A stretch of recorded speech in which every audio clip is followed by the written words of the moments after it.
Hey everyone, and welcome back to the channel. Today, we're diving into the very beginning of the book of Psalms, specifically Psalms 1 and 2. These two psalms act like a powerful introduction to the entire collection, setting the stage for everything that follows. They paint a picture of two paths, two kings, and two very different destinies. It's a foundational text that's just as relevant today as it was thousands of years ago. So, let's start with Psalm 1. It kicks off with this beautiful image of a blessed or happy person. And who is this person? It's someone who doesn't walk in the counsel of the wicked, stand in the way of sinners, or sit in the seat of mockers. Instead, their delight is in the law of the Lord, and they meditate on it day and night. Think about that for a second. It's not just about avoiding bad company. It's about actively choosing what you fill your mind with.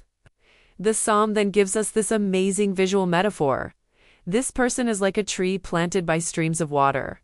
It yields its fruit in season, its leaf doesn't wither, and whatever it does, prospers.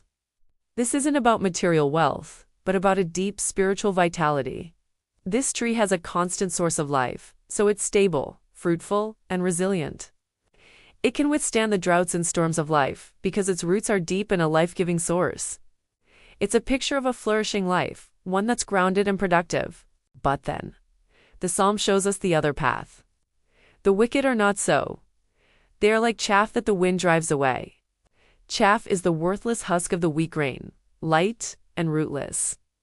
It has no substance, no stability. When the wind blows, it's just gone. This powerful contrast shows us that a life disconnected from a true source is ultimately empty and transient. The psalm concludes by saying, "The Lord watches over the way of the righteous, but the way of the wicked will perish." It's a stark choice between a path of life and a path of destruction. Now, let's transition to Psalm 2. If Psalm 1 was about the individual's choice, Psalm 2 zooms out to the level of nations and kings. It starts with a dramatic scene. The nations are in an uproar. The peoples are plotting in vain. The kings of the earth are setting themselves up against the Lord and against His Anointed One, saying, "Let us break their chains and throw off their shackles." They see God's rule as oppressive and they want to be free from it. They're rebelling against divine authority. But how does God respond to this rebellion? The one enthroned in heaven laughs. The Lord scoffs at them. This isn't a cruel laugh, but a laugh that shows the absolute futility of their rebellion. It's like watching ants trying to topple a mountain. Their plans are nothing compared to God's sovereign power. He then speaks to them in His anger and terrifies them in His wrath, declaring, "I have installed my king on Zion, my holy mountain." This brings us to the central figure of Psalm 2, God's anointed king. This king then speaks, declaring the Lord's decree, "You are my son. Today I have become your father.